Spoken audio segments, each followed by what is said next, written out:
AutoCAD মোটামুটি জানা আছে, বাট অনেকদিন প্র্যাকটিস নাই। স্যার অটোক্যাড স্যার পারি, বাট পিসি না থাকার কারণে অনেকদিন আর কি চর্চা করা নাই এদের। অটোক্যাডে আমরা হচ্ছে ম্যাচ প্রপার্টিজ ফাংশনটা ইউজ করি হচ্ছে, ফর এক্সাম্পল একটা লাইনের কালার আছে রেড এবং সেটার হুম হুম থিকনেস আছে ফর এক্সাম্পল 0.3 মিলিমিটার। তাহলে আরেকটা line hmm for example black colour আছে বা হোয়াইট কালার আছে, আমি যদি ওই লাইনটাকেও সেম প্রপার্টিজ দিতে চাই তখন আমরা ম্যাচ প্রপার্টিজ ইউজ করি, আলাদা আলাদা ভাবে হচ্ছে কালার বা থিকনেস চেঞ্জ না করি। হুম। এখানে আমরা ওয়ার্ডে হচ্ছে ওরকম একটা অপশন আছে, এখানে দুইটা প্যারাগ্রাফ দেখতেছো তাই না? তো এই প্যারাগ্রাফের যেই স্টাইল ইউজ করা হয়েছে, যে ফন্ট ইউজ করা হয়েছে, স্পেসিং এবং অ্যালাইনমেন্ট যেটা আছে পরের প্যারাগ্রাফে দেখো কি ডিফারেন্ট। তাহলে আমি সবগুলা যদি চেঞ্জ করতে চাই তাহলে আমাকে কি করতে হবে? এটাকে সিলেক্ট করতে হবে, ফন্ট সিলেক্ট করতে হবে, সাইজ চেঞ্জ করতে হবে, অ্যালাইনমেন্ট চেঞ্জ করতে হবে, এখান থেকে আমাকে স্পেসিং চেঞ্জ করতে হবে। তাহলে সেই কাজটা আলাদা আলাদা না করে আমরা হচ্ছে একবারে করতে পারবো। সো ফর এক্সাম্পল আমি এটার যে প্রপার্টিস আছে আমি এই প্যারাগ্রাফটাকে হচ্ছে এক্স্যাক্টলি সেম প্রপার্টিস দিতে চাই, তাহলে আমাকে যেটা করতে হবে ফরম্যাট পেইন্টার অপশনটা ইউজ করতে হবে। তাহলে এটাকে আমার পুরোটা সিলেক্ট করতে হবে না, অল্প একটু সিলেক্ট করে এই যে এখানটায় দেখা হচ্ছে ফরম্যাট পেইন্টার একটা অপশন আছে, তাহলে এটাতে ক্লিক করলে এখন দেখো এখানে কি একটা ব্রাশের মতো সিম্বল আসছে। এখন যদি আমি এই প্যারাগ্রাফটাকে সিলেক্ট করে দেই, এক্স্যাক্টলি হওয়ার কথা হয় না এখানে।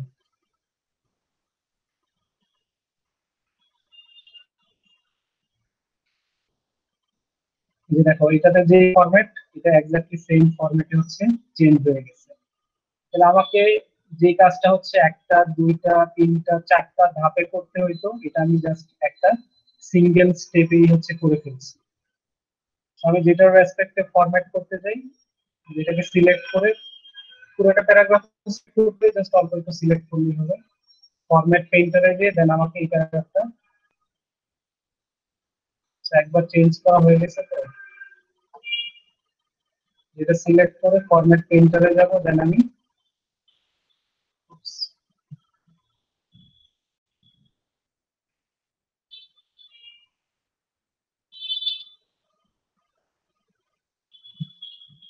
একবার চেঞ্জ করার পরে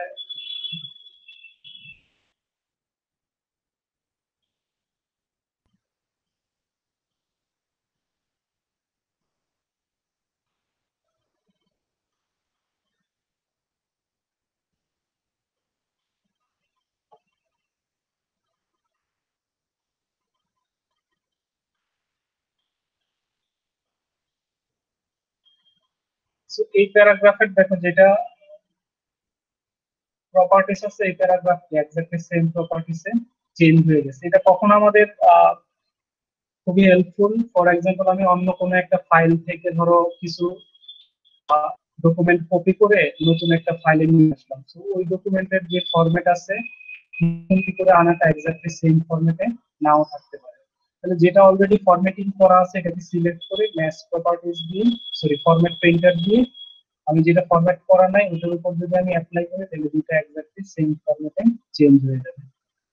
এটা হচ্ছে একটা অপশন ফরম্যাট পেইন্টার, যেটা দিয়ে আমরা প্রপার্টিস হচ্ছে একটা প্যারাগ্রাফ থেকে অন্য প্যারাগ্রাফে হচ্ছে শিফট করতে পারবো।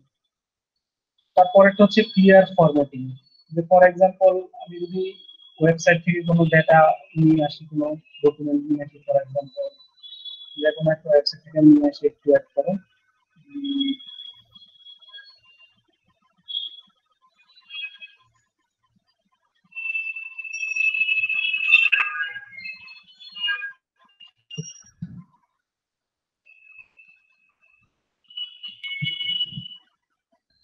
সেটা একটা কনফারেন্সের জাস্ট অল্প একটু ওয়েবসাইট থেকে নিয়ে আসছি। এটার মধ্যে দেখা হচ্ছে এটার নিচে আন্ডারলাইন করা আছে, এটার সাথে একটা হচ্ছে মেইলিং অ্যাড্রেস হচ্ছে অ্যাড করা আছে।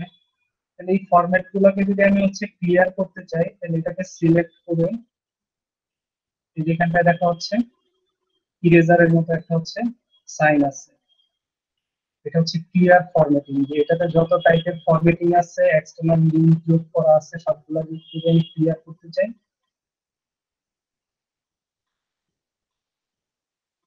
লিঙ্ক সহ ক্লিয়ার হওয়ার কথা। অথবা ধরো যেটাতে আমার কোনো একটা পার্ট ডিফারেন্ট কালার আছে, কোনোটাতে আন্ডারলাইন আছে, কোনোটা হয়তো আমার ইটালিক করা আছে, এটাকে আমি সিলেক্ট করে যদি ফরম্যাট ক্লিয়ার করে দিই, দেখো বাই ডিফল্ট আমাদের ওয়ার্ডে যেটা থাকে সেটাতে হচ্ছে চলে যায়। মানে কোনো একটা প্যারাগ্রাফের মধ্যে যে ফরম্যাটিংটা থাকে সেটাকে যদি আমি কোনো কারণে ক্লিয়ার করতে চাই, সেই ক্ষেত্রে আমার ক্লিয়ার ফরম্যাটিং অপশনটা হচ্ছে ইউজ করতে হবে।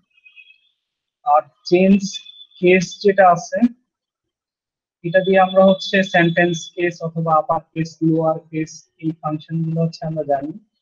এখানটায় দেখা হচ্ছে দুটা এ দেয়া আছে, একটা স্মল আর একটা হচ্ছে ক্যাপিটাল এ। এটা হচ্ছে চেঞ্জ কেসের অপশন। এখানে যদি আমি ড্রপ ডাউনে ক্লিক করি, আমাদের সেন্টেন্স কেস আছে, lower case, upper case, capitalize each word, toggle case. Most of the paragraph writing এ বা রিপোর্ট রাইটিং এ আমরা সেন্টেন্স কেস ইউজ করি। কোনো কেসে যদি আমরা লোয়ার কেস করতে চাই বা আপার কেস করতে চাই, আমরা এই অপশন গুলো ইউজ করতে পারি। যে অলরেডি আমি লিখে ফেলছি সেটাকে আমার ফর এক্সাম্পল আপার কেসে নিয়ে যেতে হবে, এটাকে আমি সিলেক্ট করে এখানে পার্টে দিলে দেখো সবগুলোই হচ্ছে ক্যাপিটাল লেটারে হয়ে গেছে। অথবা এটাকে যদি আমি সেন্টেন্স কেসে করতে চাই, এটাকে সিলেক্ট করে সেন্টেন্স কেসে দিলে প্রথম ওয়ার্ড, সেন্টেন্সের প্রথম ওয়ার্ডটা থাকবে হচ্ছে আমার ক্যাপিটাল, আর বাকিটা হয়ে যাবে হচ্ছে স্মল লেটারে। অথবা আমি চাইলে ক্যাপিটালাইজ ইচ ওয়ার্ড দিতে পারবো, সেক্ষেত্রে যেটা হবে প্রত্যেকটা ওয়ার্ডের দেখো প্রথম যে লেটারটা আছে সেটা হচ্ছে ক্যাপিটাল হয়ে গেছে। তো অনেক সময় রাইটিং এ পার্টিকুলারলি যদি কোনো একটা টপিকের হেডিং বলো, তখন থাকতে পারে যে ক্যাপিটালাইজ ইচ ওয়ার্ড দিতে হবে। সো লেখার সময় আমরা চাইলে প্রত্যেকটা আলাদা আলাদা ভাবে ক্যাপস লক দিয়ে ক্যাপিটালাইজ করতে পারি, অথবা সেন্টেন্স কেসে লেখার পরে দেন আমি এটাকে সিলেক্ট করে এখানে কেস থেকে আমি যে কোনো কেসে চেঞ্জ করতে পারবো। তাহলে এই তিনটা হচ্ছে আজকের tips and tricks. Format painter দিয়ে আমি একটা প্যারাগ্রাফ থেকে অন্য প্যারাগ্রাফে হচ্ছে প্রপার্টি চেঞ্জ করতে পারবো। ক্লিয়ার ফরম্যাটিং দিয়ে আমি এক্সিস্টিং যে কোনো ফরম্যাটকে হচ্ছে ক্লিয়ার করতে পারবো, যে অপশনটা এখানে দেওয়া আছে। আর কেস চেঞ্জ দিয়ে আমি হচ্ছে upper case, lower case, sentence case হচ্ছে। জি বলো স্যার, আপনার ভয়েসটা তেমন ক্লিয়ার পাচ্ছি না। অন্যরা কি শুনতে পাচ্ছ ক্লিয়ার? জি স্যার, পাইতেছি। জি স্যার, শোনা যাচ্ছে। ক্লিয়ারলি বোঝা যাচ্ছে না।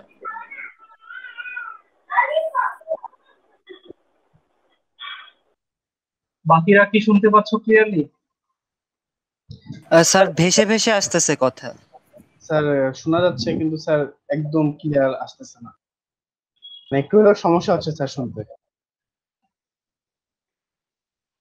এখন কি অবস্থা?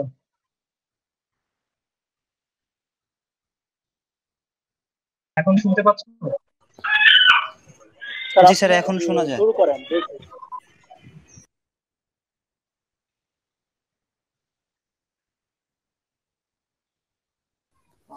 শুনতে পাচ্ছি না স্যার, শুনতে পাচ্ছি না। মোবাইল নিয়ে গাছে উঠে যাও।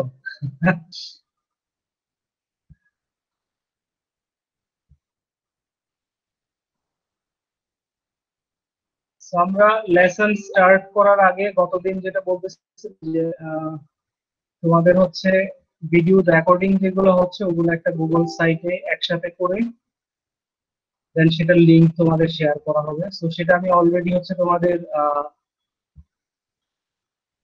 ব্লেন্ডেড লার্নিং সেন্টার বা মডিউল হচ্ছে ইন্টিগ্রেট করে দিচ্ছি। যে এখানটায় যদি তোমরা কোর্সে যাও, এখানটায় দেখবো হচ্ছে গুগল সাইটের একটা হচ্ছে লোগো আছে। তাহলে এখানটা বলতেছে click on the logo to access online class recordings. তাহলে এই লোগোতে যদি তুমি ক্লিক করো, দেন তোমাকে ড্যাফোডিল থেকে যে ইমেল অ্যাড্রেস দেওয়া হয়েছে সেটা দিয়ে হচ্ছে ইমেলে লগ ইন করতে হবে। লগ ইন করলে এখানে দেখো সবগুলা ভিডিও রেকর্ডিং হচ্ছে, আমি এখানে অ্যাড করে দিচ্ছি। তাহলে প্রথম যে স্যার এগুলো কি ডাউনলোড করা যাবে? ডাউনলোডের অপশন এনাবল করা আছে কিনা আমাকে চেক করতে হবে। তাহলে প্রথমের কলামে যেটা আছে ওটা ডে ব্যাচের জন্য, পরের কলামে তোমাদের জন্য দেয়া আছে, তারপরের কলামে হচ্ছে সেকশন 2 এর জন্য দেয়া আছে। এখানে প্রথম ক্লাসের রেকর্ডিং, পরের ক্লাসের, সেখানে সিকোয়েন্সিয়ালি হচ্ছে যতগুলো আসবে সবগুলো হচ্ছে আপলোড করা হবে আর কি। তাহলে তোমাদেরকে যেটা করতে হবে, জাস্ট ব্লেন্ডেড লার্নিং সেন্টারে হচ্ছে এখানে যে গুগল সাইটের লোগোটা আছে ওই লোগোর উপর ক্লিক করলে তোমরা হচ্ছে ওই লিংকটা পেয়ে যাবে। সেখানে ইনস্ট্রাকশন দেওয়া আছে, logo to access online class recordings. Okay, so এখান থেকে তোমরা অ্যাক্সেস করার ট্রাই করো, যদি কোনো প্রবলেম হয় আমাকে ইনফর্ম করো, সেই অনুসারে আমি হচ্ছে ফার্দার। স্যার স্যার আমি ডেস্কটপে আমি আমি দেখতে পাচ্ছি আর কি। বুঝতে পারিনি তোমার কথা। স্যার আমি ঢুকছি আর কি, ভিডিওগুলা দেখছি আর কি। আচ্ছা, সো আমি এখানটা হচ্ছে আজকের ক্লাস শেষে যেটা আসবে সেটা আবার ওখানটায় আমি আপলোড করে পাবলিশ করে দিলে সেটা তোমরা হচ্ছে পেয়ে যাবে।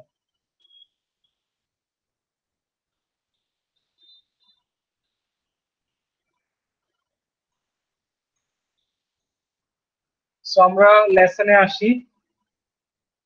গতদিন আমরা হচ্ছে সাবসারফেস এক্সপ্লোরেশন প্রোগ্রাম নিয়ে হচ্ছে ডিসকাস করতেছিলাম, যেখানে হচ্ছে আমাদের মিনিমাম কয়েকটা স্টেপস এর মধ্য দিয়ে হচ্ছে যেতে হয় সাবসারফেস এক্সপ্লোরেশন প্রোগ্রামের ডিজাইনের জন্য। সো শুরুর দিকে যে দুইটা ইনফরমেশন নিয়ে আমরা ডিসকাস করছিলাম, একটা হচ্ছে the collection of preliminary information and reconnaissance survey. So এখানে মোস্ট ইম্পর্টেন্ট পার্ট যেটা ছিল যে আমাদের যত বেশি ইনফরমেশন ইনিশিয়ালি কালেক্ট করা যায়, এবং আমরা যখন সাইট ভিজিটে যাব যত বেশি ইনফরমেশন কালেক্ট করা যায় আমাদের সাইট ইনভেস্টিগেশনের প্ল্যানিং করাটা হচ্ছে আমাদের জন্য তত ইজি হবে। তাহলে এর জন্য একটা এক্সাম্পলও বলছিলাম যে রাজার প্রজার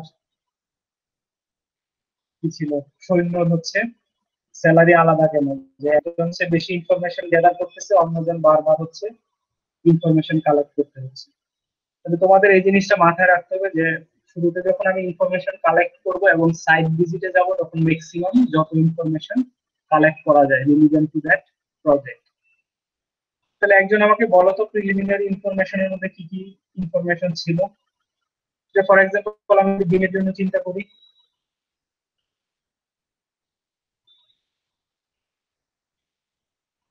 যে একজন ক্লায়েন্ট আসলো আমার কাছে যে একটা বিল্ডিং তৈরি করবে, তাহলে ইনিশিয়ালি আমি কি জিজ্ঞাসা করবো, কি ইনফরমেশন জানতে চাবো?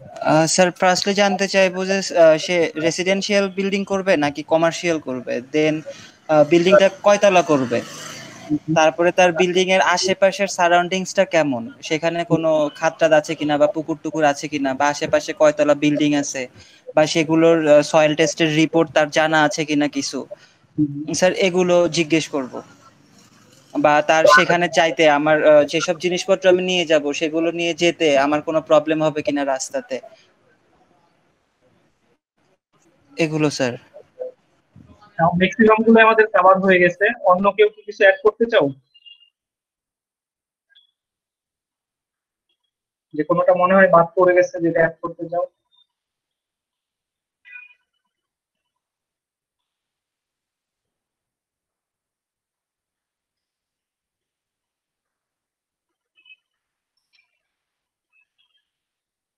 সো এখানটা আমাদের ম্যাক্সিমাম পোর্শনই চলে আসছে, যে আমাকে হচ্ছে যদি বিল্ডিং হয় তাহলে বিল্ডিং এর ইনফরমেশন সম্পর্কে জানতে হবে, যে কোন টাইপের বিল্ডিং করবে, সেখানটায় রেসিডেন্সিয়াল না ইন্ডাস্ট্রিয়াল, কততলা বিল্ডিং হতে পারে, তারপর হচ্ছে কোন পারপাসে ইউজ হচ্ছে। স্যার আর একটা আছে স্যার, অপশন আছে যে আমি যদি কমার্শিয়াল বিল্ডিং করি স্যার সেখানে আমার কি ধরনের মেশিন সেখানে বসতে পারে, স্যার সেটাও জানতে হবে যদি কমার্শিয়াল বিল্ডিং হয়।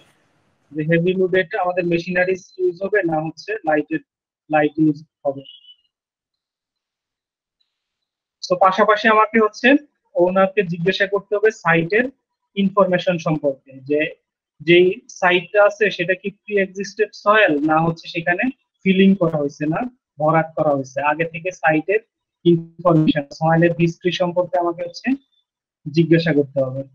ইন কেস যদি বিল্ডিং এর অলরেডি আর্কিটেকচারাল প্ল্যান হয়ে যায়, স্ট্রাকচারাল ডিজাইন হয়ে যায়, তাহলে আমাকে জিজ্ঞাসা করতে হবে যে কলামের লোকেশন গুলো কোথায়, অথবা আমি হচ্ছে ওনার কাছে প্ল্যানটা হচ্ছে যেতে পারি যে বিল্ডিং এর প্ল্যানটা আমাকে হচ্ছে প্রোভাইড করেন, যেখানে কলামের লোকেশন গুলো হচ্ছে মেনশন করা আছে, প্লাস কলামে কতটুকু লোড আসতেছে সেটা হচ্ছে আমাকে ইনফরমেশন প্রোভাইড করেন।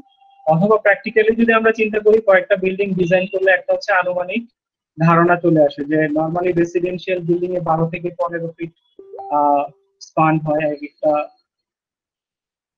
বিমের বা কলামের ডিসটেন্স যদি বলি 12 থেকে 15 ফিট হয়, তাহলে 5 তলা হলে অ্যাপ্রক্সিমেট কত লোড আসতে পারে কলামে, 10 তলা হলে কত লোড আসে। সো দু একটা বিল্ডিং আমাদের অ্যানালাইসিস করলে সেটার একটা ইনফরমেশন আমাদের কাছে চলে আসে। তো ওখান থেকে আমরা হচ্ছে বিল্ডিং এর লোডের ইনফরমেশন গুলো নিতে পারি। সো এটা হচ্ছে প্রিলিমিনারি ইনফরমেশন। এটা নেওয়ার পরে রিকগনিশন সার্ভেতে আমাকে সাইটে যেতে হবে, সাইটে যে হচ্ছে সাইট ভিজিট করে দেখতে হবে বিভিন্ন ইনফরমেশন, যে ওখানে টপোগ্রাফি কিরকম, পাশাপাশি হচ্ছে কোনো ভেজিটেশন আছে কিনা, তারপর হচ্ছে কোনো এক্সিস্টিং বিল্ডিং আছে কিনা, বা কোনো বড় গাছপালা আছে কিনা যেটা আমার ইনভেস্টিগেশনকে হ্যাম্পার করতে পারে, অ্যাক্সেসিবিলিটি কিরকম। এই ইনফরমেশন গুলো হচ্ছে রিকগনিশন সার্ভেতে আমাকে কালেক্ট করতে হবে। দেন আমাকে হচ্ছে সাইট ইনভেস্টিগেশনের একটা প্ল্যানিং করতে হবে। তো প্ল্যানিং বলতে এখানে তিনটা জিনিস মিন করতেছে। একটা হচ্ছে কতটা বোরহোল আমি তৈরি করব ওই সাইটের জন্য, কত ডেপথ পর্যন্ত করব, এবং হচ্ছে সেটা লেআউট বা লোকেশনটা কি হবে। সো এটা হচ্ছে ডেস্ক জব, যে আমি অফিসে বসে সেটা করবো based on preliminary information and recognition survey. তাহলে এখন আমরা হচ্ছে প্ল্যানিং এর স্টেজটা দেখবো, যে কত ডেপথ পর্যন্ত আমি বোরিং করব, তারপর হচ্ছে নাম্বার অফ বোরিং কি হবে, এবং সেটা লেআউটটা কি হবে। সো আমরা ওটাতে যাওয়ার আগে এখানে একটা ইম্পর্টেন্ট নোট নিয়ে আমরা ডিসকাস করতে চাই, সেটা হচ্ছে there are no hand and fast rules for borehole depth, spacing and layout. So borehole depth, spacing এবং layout যেটাকে আমরা প্ল্যানিং বলতেছি, সেটার জন্য কোনো হচ্ছে ফিক্সড রুল নাই। কেন ফিক্সড রুল নাই? এটার জন্য কিছু গাইডলাইন আছে, বাট কোনো ফিক্সড রুল নাই, কারণ আমরা গ্রাউন্ডের নিচে কি আছে সেটা আমি জানি না, সেই জন্য আমি কোনো ফিক্সড রুল সেখানে আমি অ্যাপ্লাই করতে পারবো না। যে ফর এক্সাম্পল ইনিশিয়ালি প্ল্যানিং করলাম আমি হচ্ছে 50 ফিট হচ্ছে বোরিং করব, কিন্তু 30 ফিট যাওয়ার পরে দেখা গেল সয়েল এতই হার্ড, বোরিং আর করা যাচ্ছে না, তাহলে আমি কি 50 ফিটে যেতে পারবো? অথবা সিনারিও এমন হলো যে 50 ফিট যাওয়ার পরে দেখা গেল সয়েল খুবই সফট, এসপিটি এন ভ্যালু 2, 3 বা 4, তাহলে সেই ক্ষেত্রে কি আমি 50 ফিটে স্টপ করবো না, আমাকে আরো বেশি ডেপথ পর্যন্ত হচ্ছে বোরহোল করতে হবে। অথবা যদি আমি চিন্তা করি সাইটে হচ্ছে টোটাল সাইটে আমি চিন্তা করলাম যে 5টা বোরিং করব, 5টার মধ্যে 3টা করার পরে দেখা গেল যে টোটাল সাইটে সয়েল হচ্ছে ইউনিফর্ম, যে একই টাইপের লেয়ার পাচ্ছি, একই টাইপের সয়েল আছে, বাকিটা আমার চলবে। অথবা ইনিশিয়ালি আমি 5টা প্ল্যানিং করলাম, কিন্তু 5টা করে দেখা গেল 5টাতে 5 রকম সয়েল, 5টাতে হচ্ছে ডেনসিটি বা কনসিস্টেন্সি খুবই ভেরিয়েশন, তাহলে সেই ক্ষেত্রে আমাকে নাম্বার অফ বোরিং হচ্ছে ইনক্রিজ করতে হবে। যেখানে ভেরিয়েবিলিটি বেশি সেখানটায় আমাকে নাম্বার অফ বোরিং এর সংখ্যা বাড়াইতে হবে। সেই জন্য এইখানটায় বলতেছে যে বোরিং এর লেআউট, ডেপথ এবং স্পেসিং এর জন্য কোনো ফিক্সড রুল নাই, কিছু গাইডলাইন ফলো করে আমাকে প্রথমে একটা প্ল্যানিং করতে হবে, দেন যখন আমি ফিল্ডে যে হচ্ছে অ্যাকচুয়াল টেস্ট করব সেটার বেসিসে আমাকে আবার অ্যাডজাস্ট করতে হবে। এখানে আরেকটা ইম্পর্টেন্ট নোট আমাকে মাথায় রাখতে হবে, যে এত বেশি পরিমাণ টাকা আমার এক্সপ্লোরেশনে খরচ করা যাবে না যেটা টোটাল প্রজেক্টের 0.1 to 0.5% কে হচ্ছে এক্সিড করে যায়। সো কিছু কিছু রিকমেন্ডেশন এটা হচ্ছে 1% পর্যন্ত অ্যালাউ করে, যে 100 টাকা যদি টোটাল প্রজেক্টের কস্ট হয়, তাহলে ইনভেস্টিগেশন পারপাসে আমি হচ্ছে 1 টাকা হচ্ছে অ্যালাউ করবো বা 1 টাকা হচ্ছে এলোকেট করবো। সেটা হচ্ছে একদম ইনিশিয়াল প্ল্যানিং স্টেজ থেকে শুরু করে সয়েল ইনভেস্টিগেশনের রিপোর্ট পর্যন্ত ইনক্লুডিং ল্যাবরেটরি টেস্ট।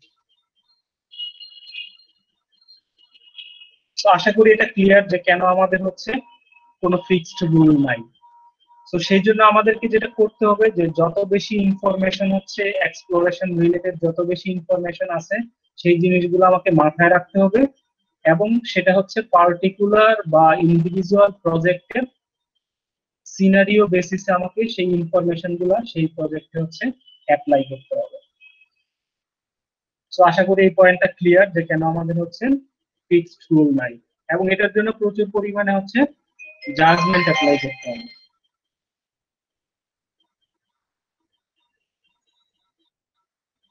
আমরা যদি বিএনবিসির গাইডলাইন চিন্তা করি, আমাদের বাংলাদেশ ন্যাশনাল বিল্ডিং কোড, যে বোরিং এর ডেপথ কতটুকু হওয়া উচিত, তাহলে এখানে থাম্ব রুল আছে। থাম্ব রুলে বলতেছে যে আমি হচ্ছে প্রপোজড বিল্ডিং এ হচ্ছে আমরা যে অ্যাপ্লাই করব সেটা যতক্ষণ না পর্যন্ত 10% রিডিউস হবে ততক্ষণ পর্যন্ত আমরা বোরিং বা ওই ডেপথ পর্যন্ত আমরা করব। অথবা বলতেছে, স্যার বুঝলাম না কথাটা। এখানে এক্সপ্লেইন করতেছি, যখন এই দুটো পয়েন্ট মাথায় নেওয়া হচ্ছে average load from the structure যেই ডেপথে যে 10% হয়ে যাবে, আরেকটা হচ্ছে যেখানে যে হচ্ছে ইফেক্টিভ স্ট্রেস যেটা হবে সেটা 5% এ চলে আসবে, সেই ডেপথ পর্যন্ত আমি বোরিং করব। তাহলে এখানে দুটো পয়েন্ট, একটা হচ্ছে স্ট্রেসটা 10% হয়ে যাবে উইথ ডেপথ, আরেকটা হচ্ছে ইফেক্টিভ স্ট্রেস হচ্ছে ইফেক্টিভ স্ট্রেসে 5% হয়ে যাবে হচ্ছে লোড বা স্ট্রেস। তাহলে এটা এক্সপ্লেইন করার জন্য আমরা পরের ফিগারে যেতে পারি। আমরা ইফেক্টিভ স্ট্রেস এবং ইনডিউস স্ট্রেস বা ভার্টিক্যাল প্রেসার ডিউতে অনে তোমাদের পড়ে আসার কথা চ্যাপ্টার 10 এ, যে স্ট্রেসেস ইন এ সয়েল মাস। তাহলে একটা ফাউন্ডেশনে যখন আমি লোড অ্যাপ্লাই করতেছি, এই লোডটা কি হবে, প্রথমে ফাউন্ডেশনের বেসে ট্রান্সফার হবে। তাহলে এখানে সিম্পলি স্ট্রেস কত, লোড ডিভাইডেড বাই এরিয়া। যে ফর এক্সাম্পল আমি হচ্ছে এখানটায় 1000 কিলো নিউটন লোড অ্যাপ্লাই করলাম, আর এরিয়া হচ্ছে 10 ফিট বাই 10 ফিট, তাহলে স্ট্রেস কি হবে, বা 10 মিটার বাই 10 মিটার যদি চিন্তা করি, তাহলে এখানে স্ট্রেস হবে কি, লোড 1000 ডিভাইডেড বাই 10 ইনটু 10, তার মানে 10 kilo newton per metre square stress. তাহলে এটা আমার 100% stress at the base of the foundation. এই কথাটা কি ক্লিয়ার? জি স্যার। যে স্ট্রেস মানে কি, লোড ডিভাইডেড বাই এরিয়া। তাহলে আমার কলাম থেকে কি হবে, ফাউন্ডেশনের লোড আসবে, তাহলে বেসে হবে কি, লোডটা হচ্ছে 100%, তাহলে আমি যত নিচে যাব সেই স্ট্রেসটা তত কমতে থাকবে। তাহলে যেখানে এসে স্ট্রেসের ভ্যালু 10% হবে, তাহলে সেখানে আমি একটা ডেপথ পাবো, ওই ডেপথটাই হবে হচ্ছে আমার ডেপথ অফ এত ডেপথ পর্যন্ত আমি বোরিং করব। অথবা আমি যদি চিন্তা করি ইফেক্টিভ স্ট্রেস, তাহলে সারফেস স্ট্রেস 0, যত ডেপথ যাবে সেটা তত বাড়তে থাকবে। তাহলে ইফেক্টিভ স্ট্রেসটা হচ্ছে ইনডিউস স্ট্রেস হচ্ছে ভার্টিক্যাল প্রেসার হচ্ছে ইফেক্টিভ স্ট্রেস 5% হয়ে যাবে, তত ডেপথ পর্যন্ত আমাকে হচ্ছে বোরিং করতে হবে। তাহলে এটার জন্য আমাকে ইফেক্টিভ স্ট্রেস এবং হচ্ছে ইনডিউস স্ট্রেস জানতে হবে। ইফেক্টিভ স্ট্রেস মানে কি, effective unit weight multiplied by height of the soil layer or height of the or depth of the soil layer। তাহলে এখানে যদি আমার ইউনিট ওয়েট চিন্তা করি হচ্ছে সয়েলের 20 kilo newton per metre cube, আর ডেপথ যদি হয় 10 মিটার, 20 তার মানে হচ্ছে 200 kilo newton per metre square stress হবে এই ডেপথ নিচে। তাহলে ওখানে এসে আমাকে কম্পেয়ার করতে হবে যে স্ট্রেস যেটা আমার ডেভেলপ করতেছে সেটা হচ্ছে ইফেক্টিভ স্ট্রেসের 5% হয়েছে কিনা। তাহলে এই দুইটা ক্রাইটেরিয়া হচ্ছে ডেপথটা হচ্ছে সিলেক্ট করতে পারবে। এখন কথা হচ্ছে তোমরা ইফেক্টিভ স্ট্রেস ক্যালকুলেশন জানো কিনা এবং ইনডিউস স্ট্রেস ক্যালকুলেশন জানো কিনা।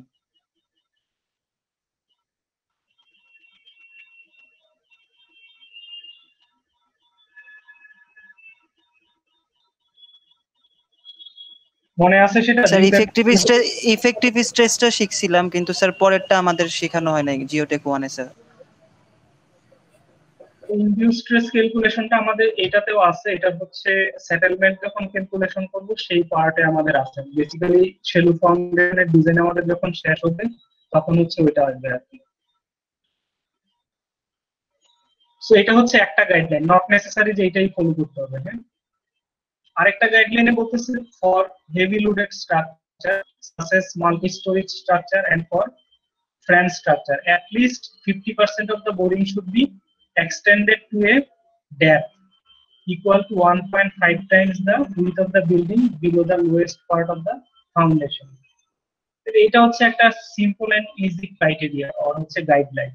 তাহলে ফর এক্সাম্পল ধরো একটা বিল্ডিং এর ডাইমেনশন আছে আমার কি 30 মিটার, তাহলে আমি যদি অ্যান্টিসিপেট করি বা অ্যাজাম্পশন করি যে 10 ফিট নিচে বা 3 মিটার নিচে আমার ফুটিং বসবে, তাহলে ফুটিং কত হবে যে 30 মিটার ইনটু 1.5 টাইমস 45 মিটার, তার মানে ওই 3 মিটার নিচে আরো 45 মিটার আমাকে বোরিং করতে হবে, তার মানে টোটাল বোরিং দাঁড়াবে হচ্ছে 48 মিটার। এই পয়েন্টটা কি ক্লিয়ার? জি স্যার, এটা ক্লিয়ার। ফর এক্সাম্পল একটা বিল্ডিং সাইটে আমি 5টা বোরিং করব, তার 50% বোরিং, তাহলে 5টার মধ্যে আমি 3টাকে অ্যাজিউম করতে পারি যেটা মোর দেন 50, বা যদি আমার 6টা হয় তাহলে 50% বোরিং। 3টা বোরিং এর ডেপথ যাবে হচ্ছে বিল্ডিং এর যে উইডথ আছে তার 1.5 গুণ ডেপথ পর্যন্ত। কোথা থেকে? যেখানে আমার ফাউন্ডেশনটা বসবে। আমি ফাউন্ডেশন যদি চিন্তা করি সেই ক্ষেত্রে ইউজুয়ালি আমরা 2 মিটার ডেপথে আমরা ফাউন্ডেশন বসাই। তাহলে ফাউন্ডেশনে বিল্ডিং এর উইডথ যদি হয় 30 মিটার, তাহলে 30 এর 1.5 গুণ কত? 30 ইনটু 1.5 মানে 45 মিটার। আর আমি যদি অ্যাজিউম করি যে 3 মিটার নিচে ফাউন্ডেশন বসাবো, তাহলে 5 প্লাস 3 48 মিটার। তার মানে সারফেস থেকে 48 মিটার নিচ পর্যন্ত আমাকে হচ্ছে বোরিং করতে হবে at least 50%। সো 5টার মধ্যে আমরা 3টা চুজ করতে পারি, অথবা 6টার মধ্যে 3টা, 4টার মধ্যে 2টা, বা 10টার মধ্যে 5টা। সো পরে আরেকটা গাইডলাইন যেটা আছে বলতেছে normally the depth of exploration shall be 1.5 times the estimated width or at least dimension of the footing below the foundation level। তাহলে আমি যদি চিন্তা করি যে ফুটিং ফাউন্ডেশন করব, তাহলে ফুটিং এর যেই ডাইমেনশন আছে তার 1.5 গুণ নিচ পর্যন্ত আমাকে বোরিং করতে হবে, এবং সেটা স্টার্ট হচ্ছে ফুটিং এর নিচ থেকে। উপরের ক্রাইটেরিয়ার মতো যে আমি যদি চিন্তা করি যে ফর এক্সাম্পল একটা ফুটিং এর ডাইমেনশন আছে হচ্ছে 10 feet by 10 feet, 10 feet by 10 feet হচ্ছে আমার ফুটিং এর সাইজ হইতে পারে, তাহলে 1.5 গুণ কত 15 ফিট। আর ফুটিংটা যদি আমি 5 ফিট নিচে বসাই তাহলে টোটাল ডেপথ অফ বোরিং হবে হচ্ছে 20 ফিট। তাহলে বিএনবিসি তে আমাদের যে গাইডলাইন গুলো আছে এর মধ্যে 3টা গাইডলাইন হচ্ছে আমাদের খুবই ইউজফুল যখন আমরা ফাউন্ডেশন পার্টিকুলারলি বিল্ডিং এর জন্য যখন আমরা হচ্ছে বোরিং চিন্তা করব।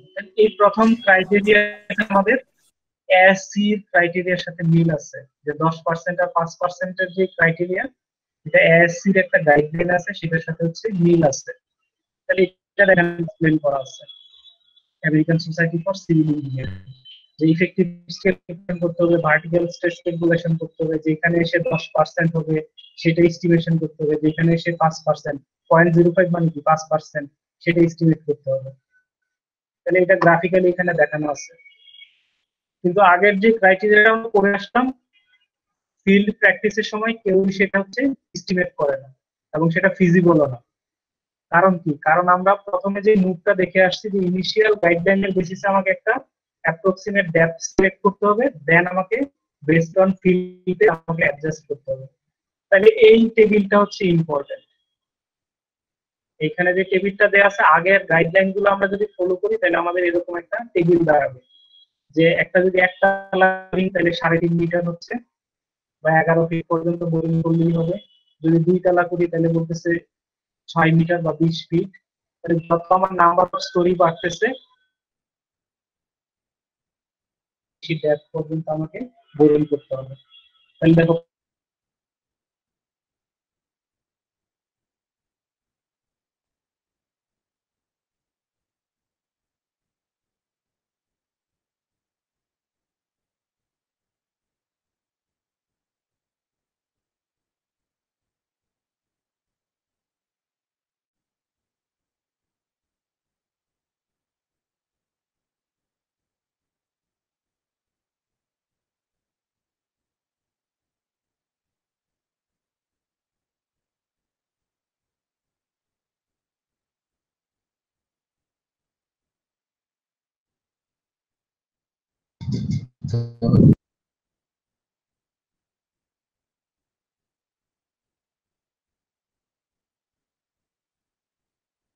স্যার কিছু শোনা যাচ্ছে না।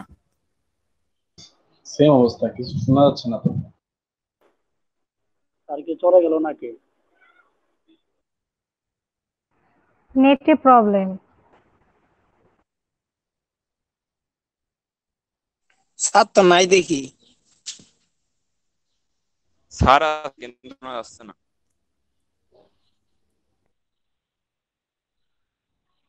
হচ্ছে 0.05, that means 5%। এটা ফলো করলে এরকম একটা টেবিল দাঁড়াবে যে একতলার জন্য হচ্ছে আমার 3.5 মিটার, 5 তলার জন্য বলতেছি 24 মিটার। তাহলে এই টেবিলটা হচ্ছে আমাদের মাথায় রাখতে হবে, কোয়াইট সিম্পল টু ইউজ। এখন 5 তলার যদি বেশি হয় তাহলে আমরা হচ্ছে লিনিয়ারলি সেটা হচ্ছে ইন্টারপোলেট করতে পারবো। তাহলে এটা একটা হচ্ছে গাইডলাইন, এটা ফলো করে একটা ডেপথ আমরা বের করতে পারবো। বাইরে হচ্ছে আরেকটা গাইডলাইন দেয়া আছে, এখানটায় বলতেছে হচ্ছে স্যার 4টার বেলে 5 তলা বা 6 তলা হইলে আমরা করব কোন? এই যে 5 তলা পর্যন্ত দেয়া আছে এখানে 24 মিটার। এখন 6 তলা হইলে আমরা এক্সট্রাপোলেট করব এখানটায় যে 6 তলার জন্য কত দাঁড়াবে, 7 তলা হলে কত দাঁড়াবে।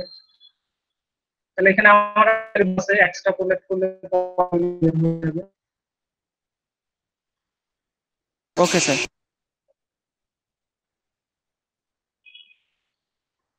তাহলে এখানে আর দুইটা হচ্ছে খুবই ইউজফুল ইকুয়েশন আছে, সিম্পল বাট ইউজফুল। এই দুটো ইকুয়েশন আমরা ইউজ করতে পারবো। প্রথমটা হচ্ছে লাইট স্টিল এবং মেরু কনক্রিট বিল্ডিং, আমরা লাইট ওয়েট কনক্রিট বিল্ডিং বলতে পারি। পরেরটা হচ্ছে হেভি স্টিল এবং হোয়াইট কনক্রিট বিল্ডিং বা হেভি কনক্রিট বিল্ডিং বলতে পারি। তাহলে ইকুয়েশনটা বলতেছে DB divided by s power 7 of this up divided by s power 7 equal to a। তাহলে এখানে ডিবি বলতেছে ডেপথ অফ বোরিং, s হচ্ছে number of storeys, and a হচ্ছে একটা কনস্ট্যান্ট যেটার ভ্যালু 3 যদি আমরা মিটারে কাউন্ট করি ডেপথ অফ বোরিং, আর সেই ভ্যালুটা হবে হচ্ছে 10 যদি আমরা ফিটে কাউন্ট করি। তাহলে আমরা যদি অ্যাজিউম করি যে একটা 10 তলা বিল্ডিং, তাহলে এখানটায় s এর ভ্যালু হচ্ছে 10, আর যদি আমরা মিটারে চিন্তা করি তাহলে এর ভ্যালু হচ্ছে 3। তাহলে এই ইকুয়েশনটাকে সিম্পলিফাই করলে আমাদের ডিবি সমান দাঁড়াচ্ছে s পাওয়ার 0.7 ইনটু a।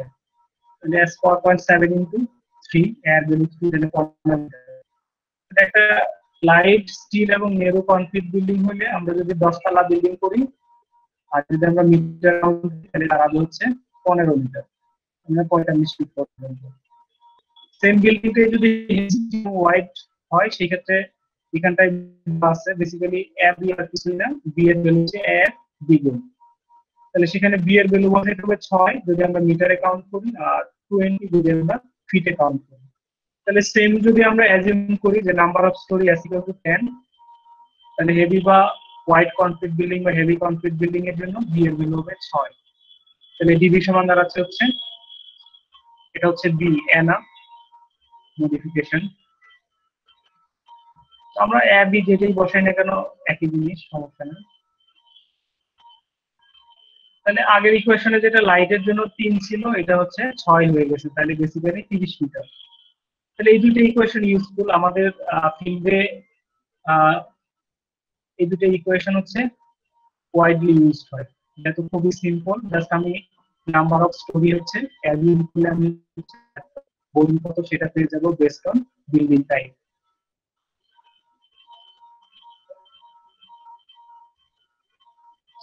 তাহলে এটা হচ্ছে আরেকটা গাইডলাইন। তাহলে আমরা কয়টা গাইডলাইন দেখলাম? 3টা গাইডলাইন। একটা হচ্ছে বিএনবিসি এর গাইডলাইন যেটা হচ্ছে এএসসি এর গাইডলাইনের সাথে হচ্ছে ম্যাচ করে, এবং সেটা হচ্ছে একটা টেবিল আকারে সেটা আমরা সামারি করতে পারি যেখানে নাম্বার অফ স্টোরির সাথে ডেপথ। এখানে আরেকটা গাইডলাইন হচ্ছে লাইট এবং মেরু কনক্রিট বিল্ডিং এর জন্য এই ইকুয়েশনটা ইউজ করতে পারবো, যেটা এক্সাম্পল এখানে দেখালাম। হেভি জন্য আমরা এই সেকেন্ড ইকুয়েশনটা ইউজ করতে পারবো, যেটার আরেকটা এক্সাম্পল আমরা এখানটায় দেখলাম। তাহলে এটা বিল্ডিং জন্য। আমরা যখন এক্সকাভেশন করি, জিওটেকনিক্যাল ইনভেস্টিগেশন তো শুধু বিল্ডিং এর জন্য হয় না, বিভিন্ন প্রজেক্টের জন্য হয়। তাহলে কোথাও যদি আমাদের এক্সকাভেশন করতে হয়, এটা একটা এক্সকাভেশন, দেখো এখানটায় হয়তো ড্রেনেজ লাইন বসানো হবে, অথবা আমরা ক্যানেল করার সময় এক্সকাভেশন করি, অথবা অনেক সময় ওপেন পিট এক্সকাভেশন করি। তারপরে হইতে পারে কোনো একটা স্টোরেজ ফ্যাসিলিটির জন্য, সেপটিক ট্যাঙ্ক বসানোর জন্য এক্সকাভেশন করি, অথবা হচ্ছে ট্রিটমেন্ট প্ল্যান্ট করার জন্য আমরা এক্সকেভেশন দিই। তাহলে এক্সকেভেশনের জন্য আমাদের গাইডলাইন বলতেছে যে when deep excavation are anticipated or required, the depth of boring should be at least 1.5 of the depth of excavation. তাহলে এখানে যদি আমার হাইট এক্সকেভেশনের হাইট হয় ফর এক্সাম্পল 10 মিটার, তাহলে আমাদের ডেপথ কত হবে? 10 × 1.5, তার মানে হচ্ছে আমাকে বোরিং করতে হবে। সেই 15 মিটার সারফেস থেকে কাউন্ট হবে, সেটা কাউন্ট হবে ওই 10 মিটার নিচ থেকে, তাহলে আলটিমেটলি হচ্ছে 25 মিটার। এই ক্রাইটেরিয়াটা ক্লিয়ার? জি স্যার। যে আমি যদি কিন্তু স্যার একটা কোশ্চেন ছিল স্যার, আমাদের যে তিনটা আমরা গাইডলাইন দেখলাম স্যার, আমরা যখন এটা প্র্যাকটিক্যালি কাজ করব তখন কি স্যার আমরা তিনটার যে কোনো একটা গাইডলাইন ফলো করতে পারবো, নাকি যখন যেটা সুবিধা হয় সেইটা? আমরা যখন একটা প্র্যাকটিক্যাল সলভ করব তখন ওটা ক্রস চেক দিব যে আমরা কিভাবে সিলেক্ট করতে পারি। সো এটা হইতে পারে যে আমি তিনটাই চেক দিব, তিনটার মধ্যে যেটা কনজারভেটিভ আছে সেটা আমি ঠিক সিলেক্ট করব, এর মধ্যে যেটা বেশি আসবে সেটা আমি সিলেক্ট করব, দেন ফিল্ডে যে হচ্ছে সেটা অ্যাডজাস্ট করব। আমি যে কোনো একটা দিয়ে ক্যালকুলেশন করলাম, সেটা আমি ফিল্ডে যে হচ্ছে একটা বা দুটো ট্রায়াল টেস্ট করার পরে দেন অ্যাডজাস্ট করব। বুঝছি স্যার। দুইটা টেস্টই হতে পারে। তাহলে এটা হচ্ছে এক্সকেভেশনের জন্য, যে যত ডেপথ করতে আমি এক্সকেভেশন করব তার 1.5 গুণ হচ্ছে আমাকে বোরিং করতে হবে, এবং সেটা কাউন্ট হবে হচ্ছে এক্সকেভেশনের বটম থেকে। তাহলে আমি যদি 10 মিটার এক্সকেভেশন করি, তাহলে এক্সকেভেশন ডেপথ হবে 1 টাইমস 10, তার মানে 15 মিটার। তাহলে সেই 15 মিটারের সাথে এক্সকেভেশন ডেপথ হচ্ছে আমাকে যোগ করতে হবে, তাহলে আলটিমেটলি সেটা হয়ে যাবে হচ্ছে 25 মিটার। তাহলে এটা হচ্ছে এক্সকেভেশনের জন্য গাইডলাইন। তাহলে এক্সকেভেশন কোন কোন কেসে হতে পারে, যেটা বললাম এটা হচ্ছে ধরো ড্রেনেজের জন্য করতেছে, সেটা ওপেন এক্সকেভেশন হতে পারে, কোনো পাওয়ার প্ল্যান্ট বসানো, পাওয়ার প্ল্যান্ট না সরি ট্রিটমেন্ট প্ল্যান্ট বসানো। ট্রিটমেন্ট প্ল্যান্টে আমরা কি করি, বিশাল বিশাল হাউস তৈরি করি, সোয়েজ ট্রিটমেন্ট যদি চিন্তা করি পার্টিকুলার, অথবা ওপেন মাইনিং হতে পারে, অনেক সময় আমরা কি মাইন করি।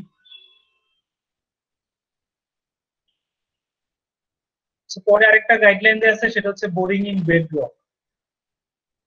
যে আমরা যদি কখনো বেডরকের মধ্যে বোরিং করি, সেই ক্ষেত্রে আমাদেরকে কোর বোরিং করতে হয়, সেটা বলতেছে অ্যাটলিস্ট 3 মিটার। যে বেডরক যেখানে দিয়ে আমি পাবো সেখানে হচ্ছে ওই রকের মধ্যে 3 মিটার বা 10 ফিট হচ্ছে আমাকে বোরিং করতে হবে অ্যাটলিস্ট। আর যদি ইরেগুলার বা ওয়েদার হয় তার থেকে বেশি ডেপথ পর্যন্ত করতে হবে।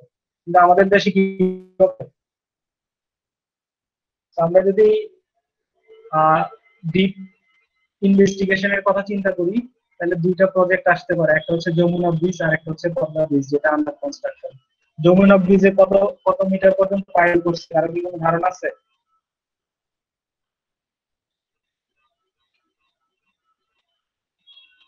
অথবা আমরা রূপপুর পাওয়ার প্ল্যান্টের কথা চিন্তা করতে পারি। আমি মাস্টার্স এর থিসিস